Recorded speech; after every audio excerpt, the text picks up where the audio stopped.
morning, everyone. Good morning. It's great to see you all again. We've been having breakfast here at the IBEW Local 6 Hall more times than we've had breakfast together at home with our families. Thank you, thank you, thank you for what we're doing. Your hard work has taken us to the decision. We have made a decision. We're going to win, and we're going to win big.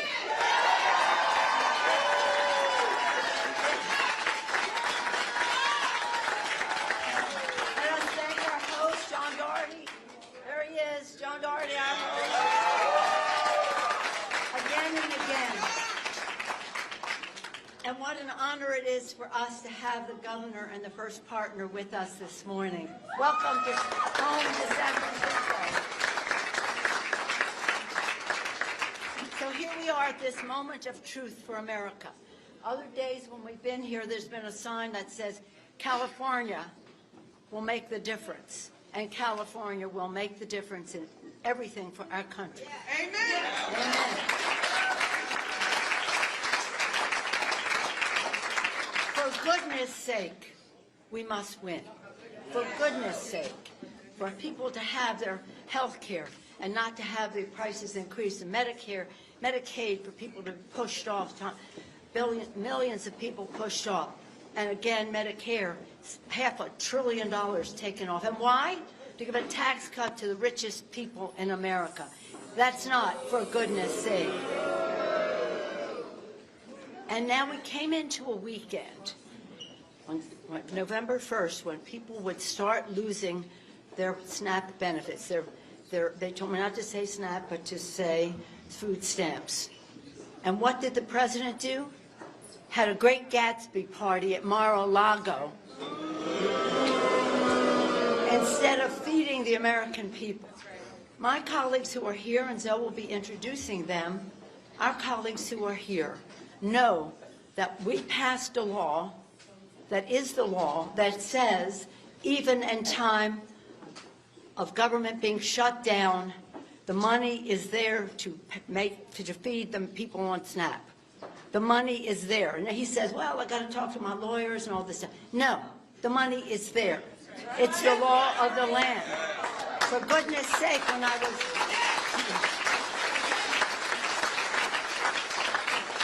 hungry, you fed me. I'll just close by saying this. Our governor has been such a champion for our democracy.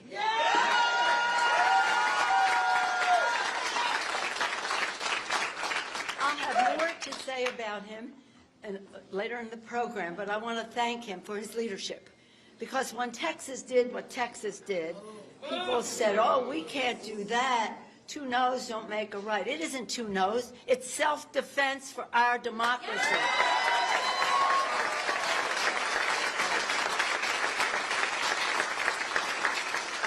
There were three pillars to all of this, some of whom are all represented here. One is that we had to have agreement among the Democrats, California Democrats in the Congress, under the leadership of Zoe Lofgren and Peter Aguilar, but Zoe really was the virtuoso who made this happen. So more on Zoe in a moment, but when the governor said, we can do this, but what about the House Democrats from California? Zoe made it happen. Next, the state legislature. The Speaker and the Senate Pro Tem passed it overwhelmingly in the legislature. And then the third pillar, the most important pillar in terms of messaging, mobilization, and the money to get the job done was the governor. I'll talk more about that in a moment. But this was a concerted effort. But none of it would have happened so successfully without all of you. You are our VIPs, our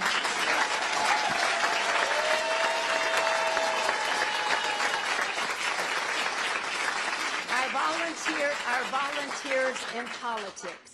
Governor, what we did with our mobilization around the state, Christine, correct me if I don't include everything, but was this. Working with labor, we went to swing voters in swing districts and working families to make sure that beyond just our, shall we say, automatic vote, Democratic votes. We were into the communities all over this state to make sure. Rudy Gonzalez really led the way for us. Thank you.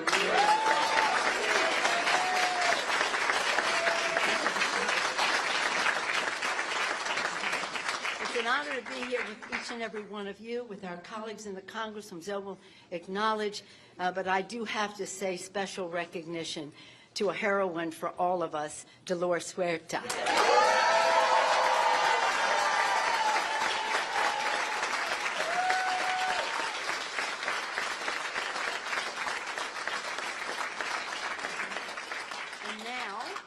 And now, so we're in the House of Labor, and I want to just tell you about the IBEW.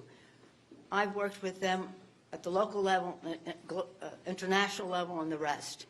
When you talk to them, they begin with, how is it in the hiring halls for our workers? They're there for the workers. Thank you, John, so much.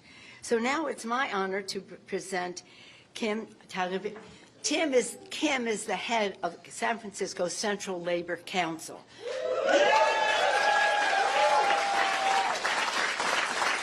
She is essentially our boss. She sets a high standard. She won't settle for just passing. She wants everything to be done to the nth degree for America's working families. She will present our other presenters, Louis Lima and Kristen Hardy. Now it's my honor to present Kim. Thank you very much, Madam President.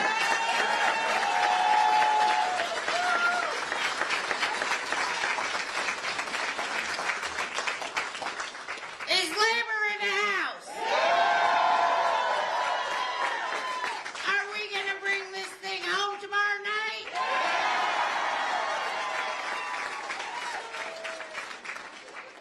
Look, folks, we've been knocking on doors for weeks now.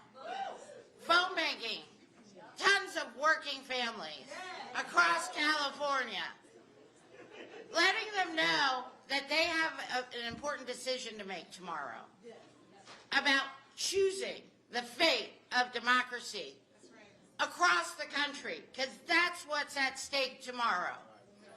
We will determine America's future in this one vote, and we are encouraging everyone to get on the doors, get on the phones, get people to the polls, no matter how you do it, knocking on the doors, helping them get to drop off their ballot if they're asking for help. That's what this is about today. This is the fate of America, and I know this.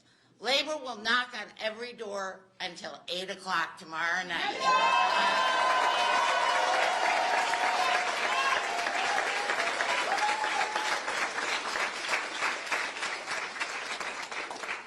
With that said, I want to invite a few labor folks up. I'll invite you all up, get them in age. Louise, our electrician. Chrissy Hardy from 10 to 1.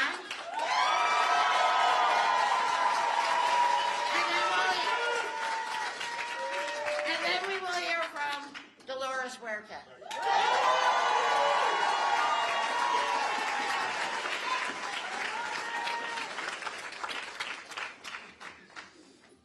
Good morning, everyone. Good morning. Right. My name is Luis Lima. I am a proud member of the IBEW in Local 6. I'm first-generation American. My parents immigrated here from Central America back in the late 70s, so I was born and raised here. I'm raising 2 daughters here in this beautiful city, and my hope is that they'll have the same opportunities I had to succeed and to stay in our beautiful city. We as Californians, as San Franciscans, and as union members know that billions of dollars we sent to Washington were pulled from major funding projects, initiatives in California purely out of spite. This adversely affects construction projects that allow our members to feed their families. Investments in public transportation that promote environmentally sound mobility and educational opportunities that keep us Californians competitive in a rapidly changing world. We as Californians, as San Franciscans, and as union members have an important choice to make tomorrow. The choice is to take a stand. To take a stand against the backroom deals, blatant attacks on our freedom that are coming from Washington, D.C., and gutting the Constitution of the United States. Prop 50 is that stand. Our yes vote for Prop 50 ensures that we can have a Congress that does not abdicate its responsibilities to the people that voted them into office, the people that they were sworn to represent. We need Congress that funds the major initiatives that keeps California the 4th largest economy in the world, at the forefront of innovation. And we need Congress that doesn't treat the poor and the working class as stones on a checkerboard that can just be jumped over for a quick way to pocket tax dollars. Vote yes on Prop 50. Thank you.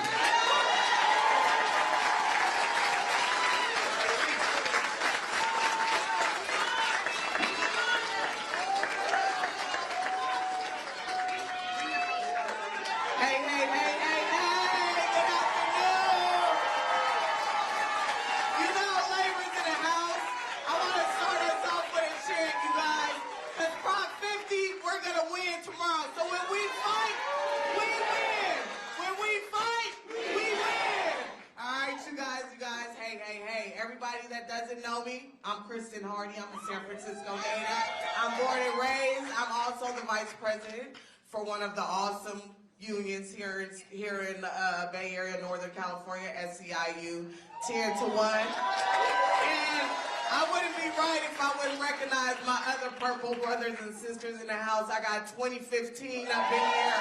My SEIU brothers from 87 up in here too. And when we're united as purple, SEIU runs the whole damn nation. We're the largest damn union, and nobody can do it without us. I want to give props out to my other labor siblings, the trades. I started off in the trades. Anybody knows my story? I started off as a carpenter with Local 22. I'm born and raised. I grew up in the Ingleside. I'm proudly now a resident of District 7.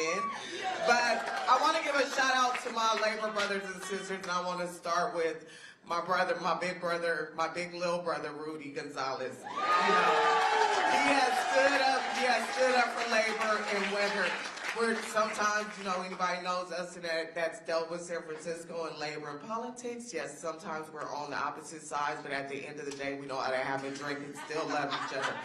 So, and I definitely want to give a shout out to all our political allies up here, because without us coming together and working together, this is how we get shit moved. Prop 50 is already going to get passed. We're here today, and Gavin, you were one of our mayors. I just want to let you know where you came from with that Dodgers hat. Just starting off here. This is one of the best cities. I had a script, you guys. I had a script. Don't forget where you came from. We voted for you. I'm a public sector worker. I work at San Francisco General Hospital, you guys. I'm one of the only birth and death clerks. This Prop 50, yes, it's about us fighting against, the votes and the redistricting and everything else, but also this is a fight against the big ugly bill that this current administration is trying to put out, that's going to harm us working families, that's going to tear down our communities, and that's going to affect our elders, our seniors, and people that we represent and love. So, I just want to thank all my members. We've gotten out there, we've been pushing, and just like my ED of Labor Council, Kim, shout out to you, big sis. She's had us out there, we've been busting it, we've been hitting all those red areas, those red territories, but it always comes back to us, and it comes back to labor being joined together with politics and getting it done and starting off on the grits.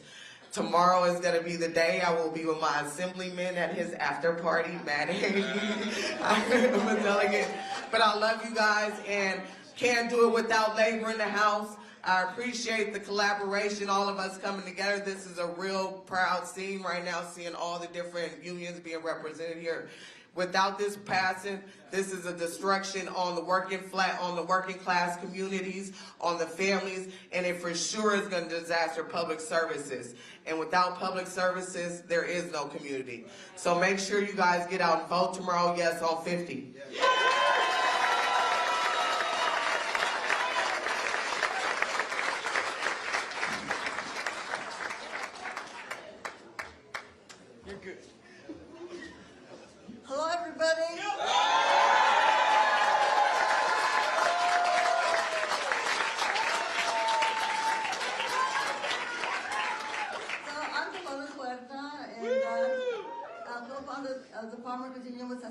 us, okay? And I just want to say that isn't it great that we in California can show the way to the nation? Because in California, we put workers first, okay? Not the millionaires, but the workers are first. And so when we talk about the Golden State, well, we are showing them the golden pathway to democracy.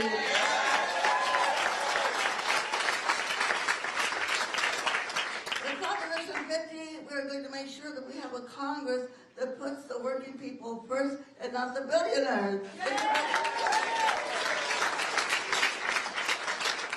So we don't need to have any golden arches in Washington, D.C. They don't need to have a golden ballroom. We don't need any of that. But we have to say that the gold standard is democracy.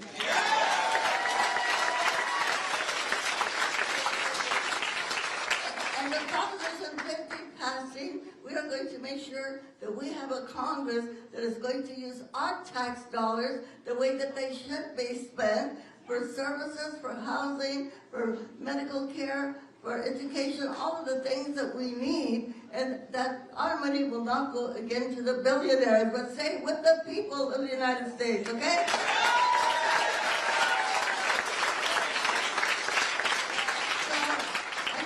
Thank everybody that has worked so hard to make sure that Proposition 50 is going to pass today. I mean, tomorrow, and we're going to celebrate, right? We're definitely going to celebrate. And how did we make this happen? There's only one way that it happened, and that is because the power of the people.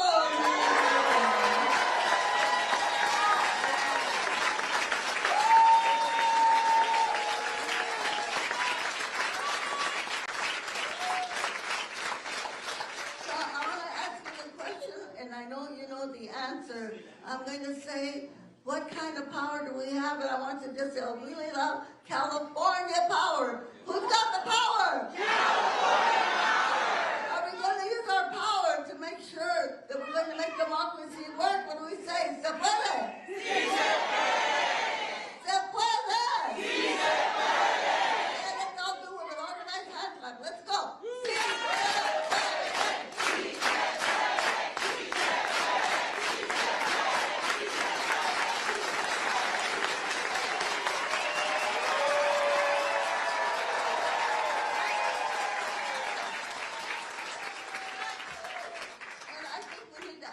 One thing more for our governor, who has shown the way.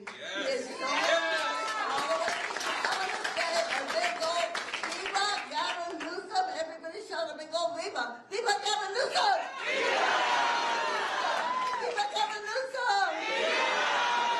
One more time. Viva Gavin Newsom! Viva!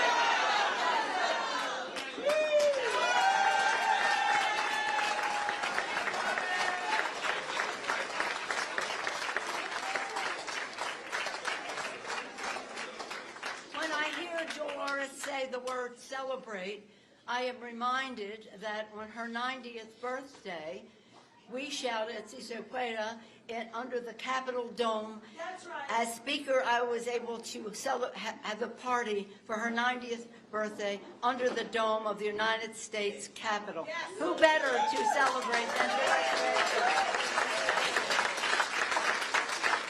thank Kim Cavione, our Madam President of the Central Labor Council, Louis and Kristen for their presentations, so very much on point. Governor, what you should know about, I'm going to introduce you later, but I want to introduce some of these folks, because since January, we have been having people call into the districts around the country to make sure people knew, make sure the Republican members knew that we know what they were voting for, but to have their own constituents call them. So we call the constituents to call the member. Nothing more eloquent to a member of Congress than the voice of his or her own constituent. And we think that that is what's going to hold us in good stead to open up government, because these people will just not be able to withstand the truth. justice, fairness for their constituents.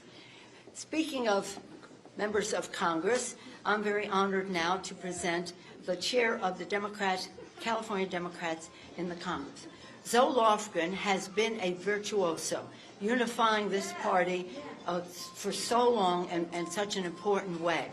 As I said before, when the governor said, well, what are the California Democrats, where are all of you on this? Well, where Zoe wanted us to be, unified, unified.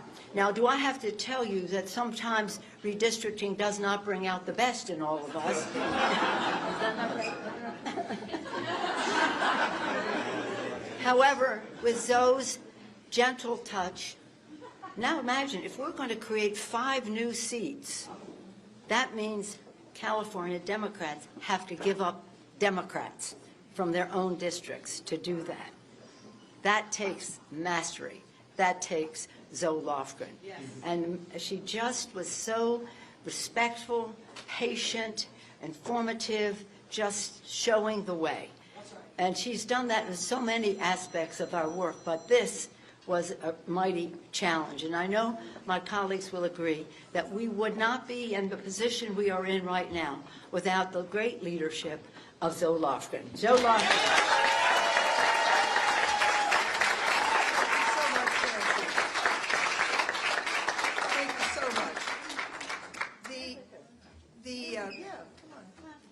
Come stand.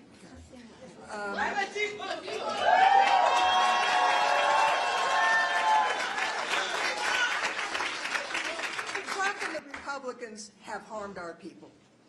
They cut Medicaid so that sick people will not be able to get health care and hospitals will close and people will lose their jobs. They cut the Medicare program by $500 billion. They cut the food stamp program and the big ugly bill. Wow. They put so much money into ICE that they have more money than any other law enforcement agency in the country. They have unleashed armed, masked ICE agents to tackle and arrest violently our people on the streets. Right. These policies are not popular. And Trump knows that he's going to lose the midterm elections unless he rigs it. Now, when he called the governor of Texas and said, give me 5 seats, didn't it remind you of when he called the governor of Georgia and asked for 11,000 votes after the election? And the governor said, yes, sir. Now, our delegation is awesome. We meet every week, and we had a discussion. It's like, what's our reaction going to be? Are we just going to shrug and say, well, I guess that's the way it's going to be? Or are we going to say, no way? We said no way. Okay. What we needed to do was to come up with a plan that would negate what Texas was doing. And so I just want to give a shout out to our Democrats in California who went through this process. People lost overwhelming Democratic districts, went from 30% down to 11, so that we could make this happen, because this wasn't about us. This was about you. That's right. This was about our country. We have members of Congress from California working this all over the state, and a few of them were able to be here today, and I would like to call them out. First, Lateefah Simon. She's our newest member.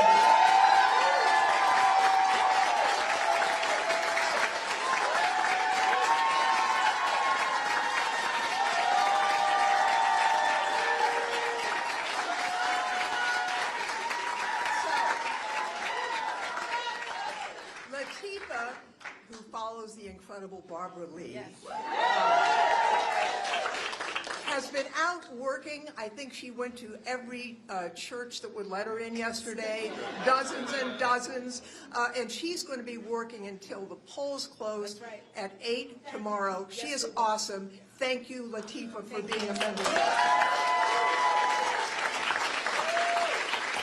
Kevin Mullen is a newish member, but he knows the ropes. He served with such distinction in the California legislature, and he's a guy who cannot be pushed around. That's right. Let me just say thank you, Kevin, for being here today, for all you've done for Prop 50, and for making sure that we go over the top in your district tomorrow. Thank you.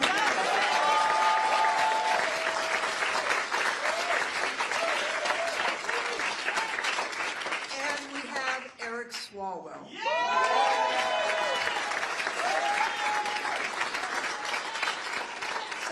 I serve with Eric on the House Judiciary Committee, and there are plenty of times that I think I just should give him my time because he punches back so effectively to the right-wingers.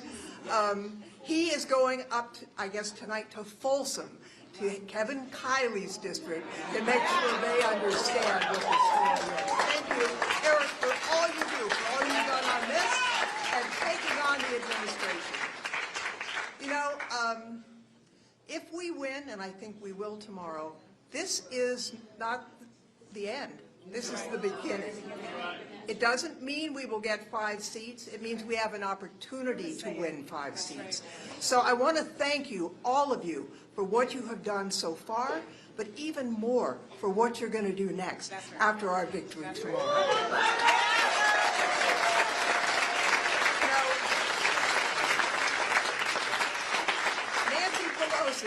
The greatest speaker in the history of the United States. She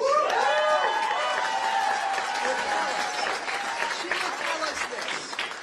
She would tell us diversity is our strength, but unity is our power. So across California, our diverse state is going to be unified tomorrow to take the power away from the Republicans who will not stand up to this right-wing menace in the White House. Yeah, that's right. I am so grateful to our delegation, to our Speaker of the Assembly, to the Pro Tem in the Senate, but also our miraculous governor who has been such a leader on this. We all know that none of us can do this work unless we are grounded with our families. And the first partner, Jennifer Siebel Newsom, is someone who has been grounded. Who's a leader in her own right for women and for children, who makes us, all of us, understand what the stakes are in reality. I'd like to invite her to come up now.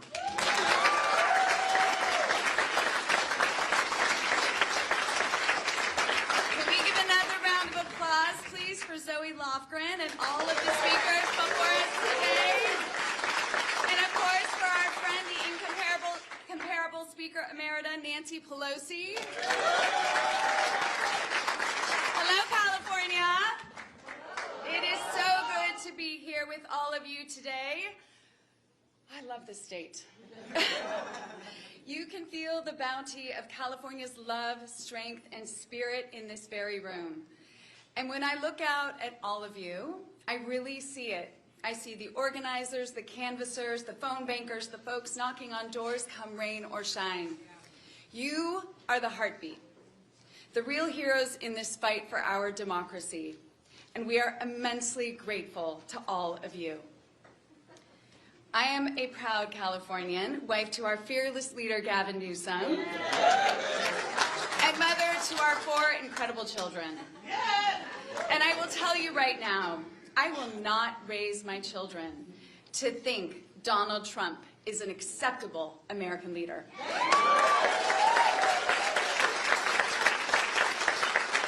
Nor that he is what the leader of our great country should behave like. I won't raise them to think his terror enables his power and that his greed equals success. He is the exact opposite of what real strength looks like. So in our house, Gavin and I will continue to teach our kids what strength really looks like. If you see someone sitting alone at a table, you invite them to your table. If you see someone being bullied, you speak up and ask an adult for help. And you always, always tell the truth. Maybe if Donald Trump's parents had taught him any of these lessons, we wouldn't be in this mess. On the contrary, Trump is enriching his immediate family and cronies.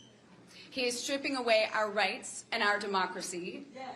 When he knows he's going to lose, he cheats. When the game isn't rigged for him, he rigs it himself. Sometimes no is a full sentence. Trust me. That's right. But Donald Trump's never accepted no for an answer. He's a con artist, a predator, a malignant narcissist, in chief, and the worst president in our nation's history.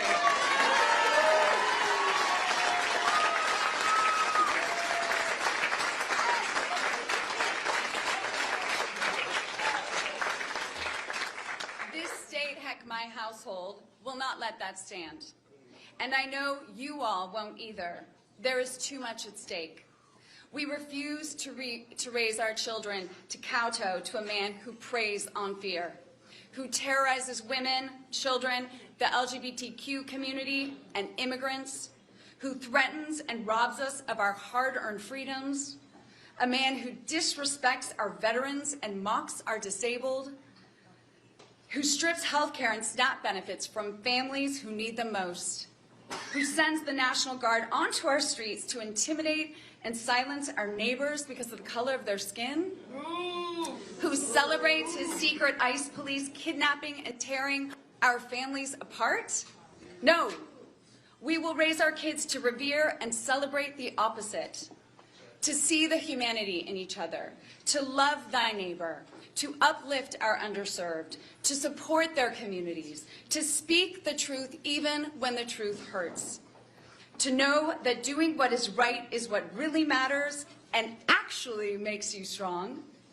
California, we are drawing the line and we are fighting back. We won't bend the rules to acquiesce to one man's greedy ego and lose our civility, decency, opportunity, and democracy in the process. We put our faith in the people, in our communities. Voting yes on Prop 50 is saying to Trump and his cronies that you cannot cheat in California, you cannot steal our power, and you cannot silence our people. Not here, not now. Not here, not now, not never. So yes on 50, sí a las 50, vamos California, let's go Prop 50. Thank you.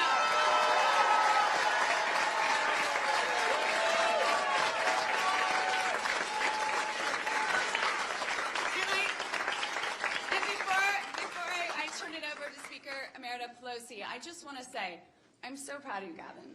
You are...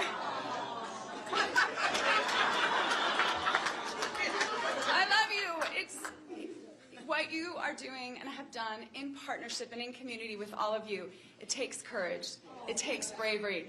I think that's what's so great about our state. You all have it in you, so I encourage you to keep being brave, keep speaking up, keep leading, and show the rest of the country and the world what is possible when California comes together and speaks truth to power.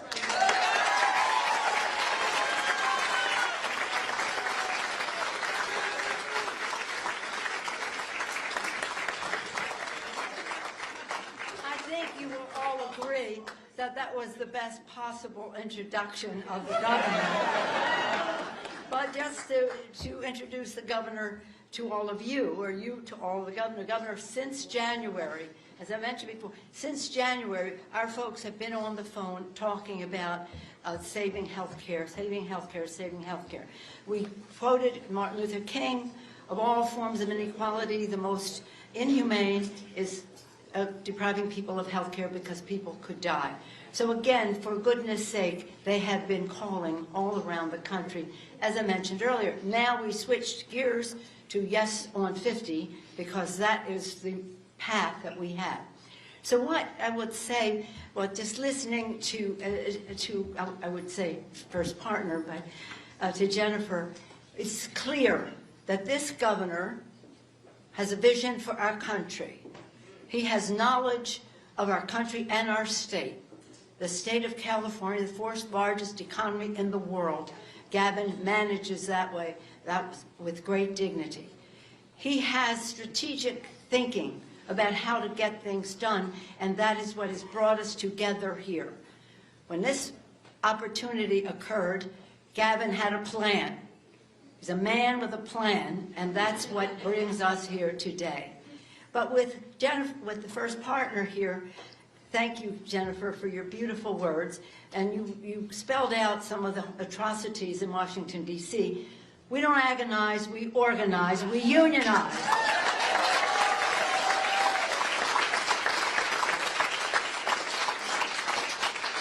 And we are greatly inspired by your remarks, and it's indicative that Gavin and Jennifer, in addition to vision and values and strategic thinking and all that, they have in their hearts the empathy for the people of this state in such a very beautiful, personal, strong way, that their family is together for a long time now to make things better for families because they are family.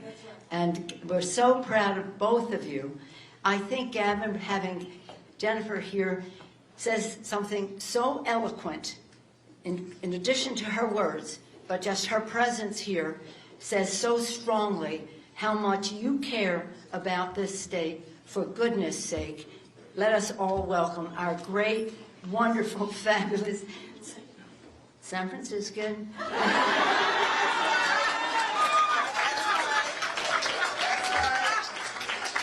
What was it, traffic commission or something? Supervisor, mayor, lieutenant governor, the governor of California, Gavin Newsom.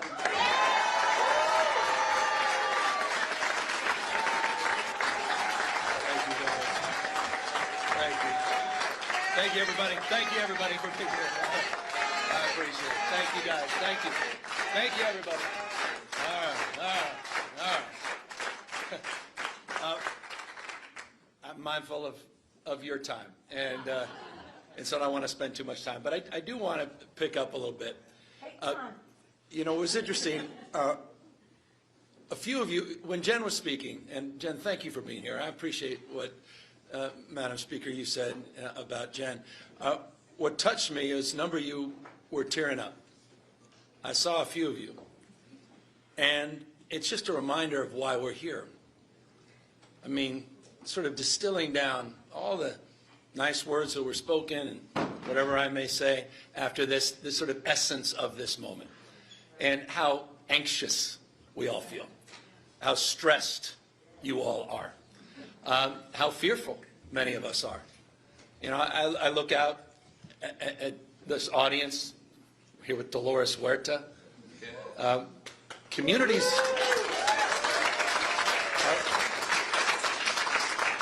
people are on edge. People are on edge. Communities of color are on edge. I mean, folks scared to death to go out trick-or-treating the other night.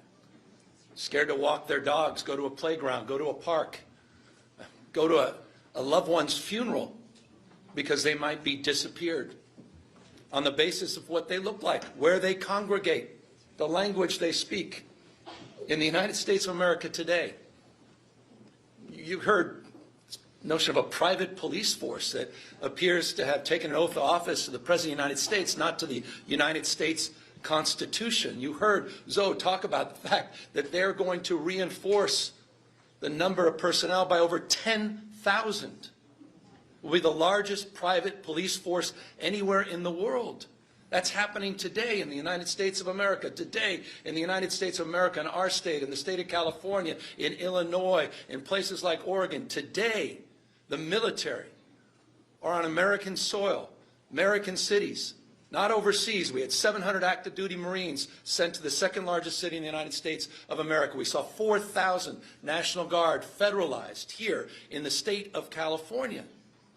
So our state of mind is pretty crystal clear of why we are here. The essence of this moment, what Proposition 50 represents to those that have been bullied, to those that have been demeaned, to those that feel powerless, to those that are concerned about not only themselves but each other, our community, this city, our state, our nation. and for that matter, what we represent to the rest of the world. That's what Prop 50 represents. The ability not just to be against all of that, but to assert ourselves and affirm the best of who we are. 249 years, the best of Roman Republic, Greek democracy, separation of the branches of government, co-equal branches of government, checks and balances, popular sovereignty, the rule of law, those enduring principles that our founding fathers lived and died for, all of them on the line today. And so I want to thank you. This is a long-winded way of wrapping up.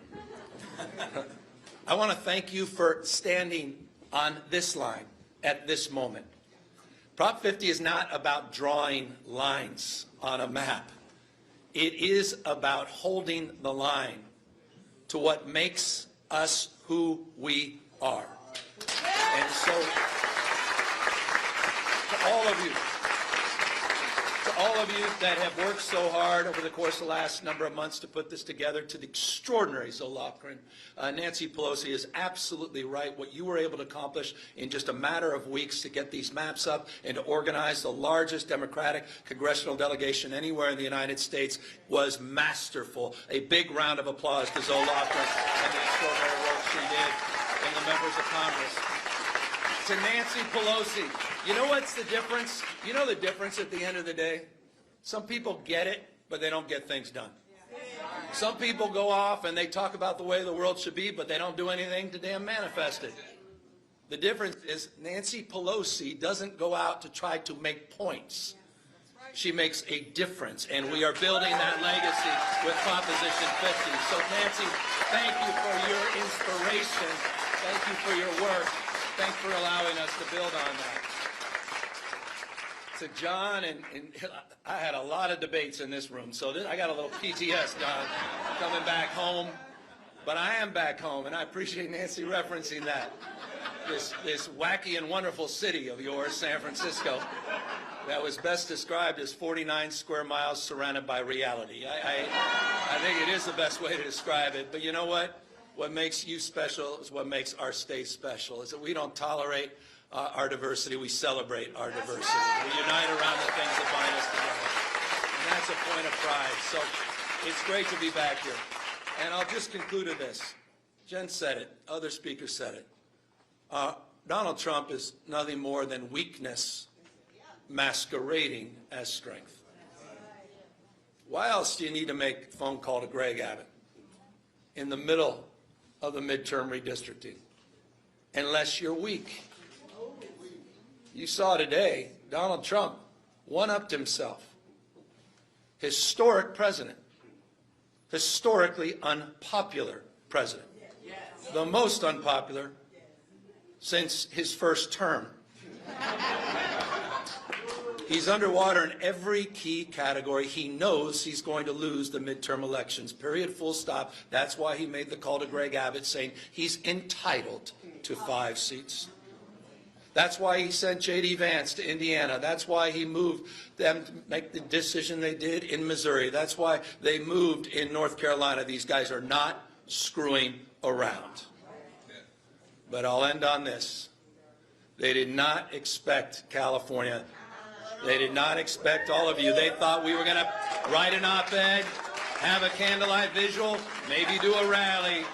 They poked the bear, and the bear is poking back, and we're going to get out there and win and send a powerful message, not only to the people of the state of California, but to people all over the United States of America by going out in record numbers, yes, on 50. Thank you guys very, very much.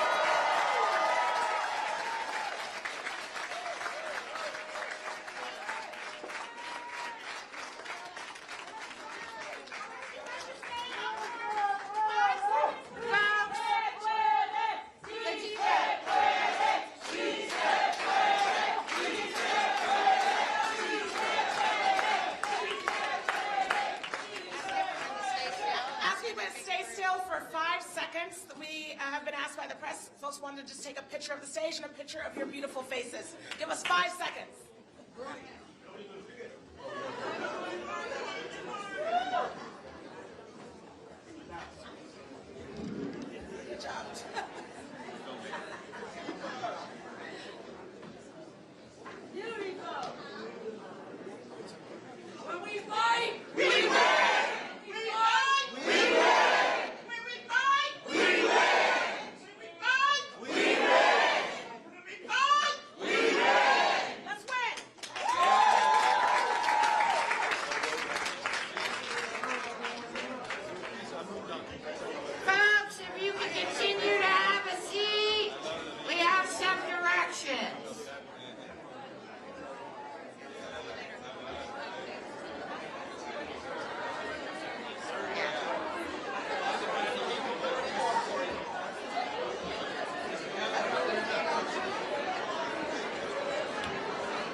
shortly.